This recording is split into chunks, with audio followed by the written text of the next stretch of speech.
This is going to be a video on upgrading the transmission cooler on a second gen Tacoma with the V6. This is a 2010, and I've done some towing in the summertime and just finding I need a little bit more cooling capacity. So I've got a bigger cooler and I'm going to go through installing it. Got the grill off, and there's a lot of room to work with here. I think what I'm going to do is, this is the stock cooler, pretty small compared to what I've got here, which is a lot bigger. I'll go over the part numbers and what I've got here in a second, but just hoping I can drop it right in here. Get plenty of air from below the bumper, and the kit comes with mounting hardware and some hoses to connect it up. So I'm gonna start tearing it apart and see how I can get it fitted up, but that's my plan here. I'll show you what I've got. This is the Hayden 699 cooler. I'm not sure the dimensions on it exactly. Got it off Amazon, and I bought this install kit, $253, with this hardware here and some instructions. I'll probably be using these specifically, and so we'll get to it.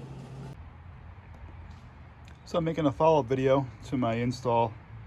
Wasn't too bad, but I had a hard time capturing all the little steps, including removing the hoses and everything, so I decided not to record all that and just show you the finished product. Like I said, it went pretty smoothly, maybe about an hour. Hardest part was getting some of the hoses off. In this area down here, the clamps were kind of hard to reach, and just getting a tool in there to pry the hose off without damaging anything. I ended up loosening the old cooler and swinging it out of the way so I could get in there with some tools to get the hoses off. Not a lot of fluid came out. You might want to have a drip pan on the ground or somewhere down here so you can catch all that. But I'll show you what I did here. So the kit came with maybe 4 or 5 feet of hose, which I used here on the bottom. I did reuse the top hose.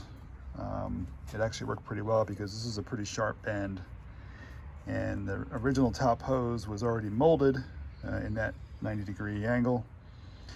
Rather than try to take a normal hose and bend it and kink it or create a big loop, I just took this hose, I trimmed it a few inches back here so it wouldn't stick out too much, and I think I trimmed it on this end a little bit too.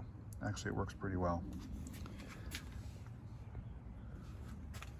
No sharp bends, no leaks, and the bottom hose,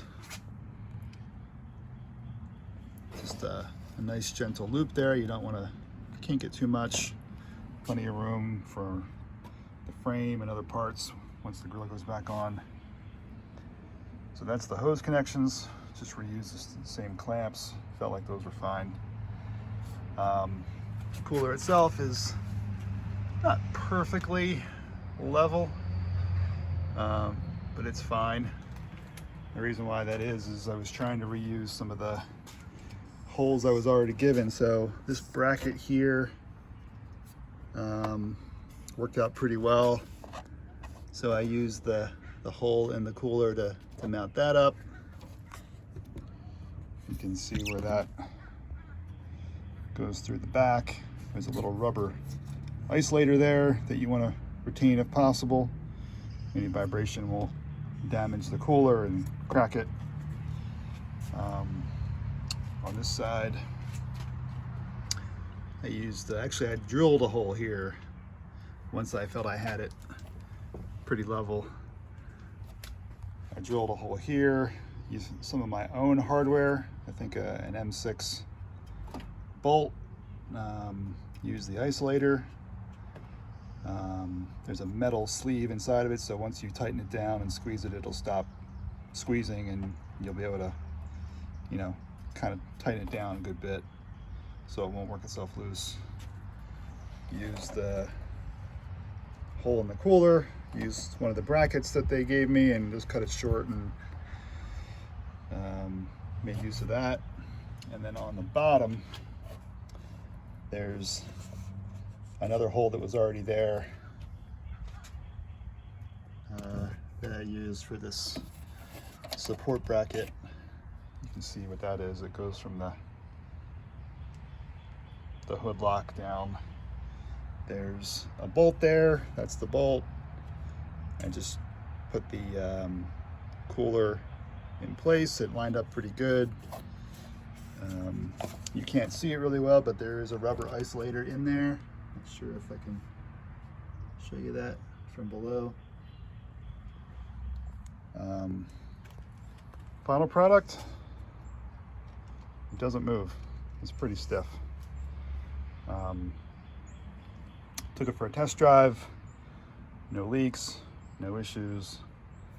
I use a OBD Fusion app on my phone to monitor temperature when I'm towing and just for stuff like this to see, you know, how it looks. And I didn't do a long highway drive, but I did a short trip and temperatures seem fine. The next long trip I take, I'll probably look at the temps and see what that is. And obviously when I tow next, I'll really know for sure if it's helping or not as far as the temperature spikes I was seeing in the app. Usually it's like 165 on the highway cruising, or in that range.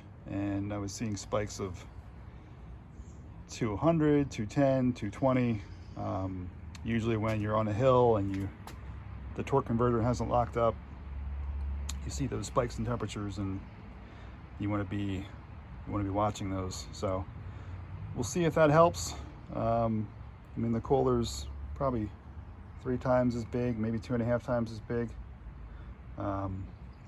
What I actually did do is, this could also help as well, is it's just got more fluid capacity too. So what came out of it was maybe a cup worth.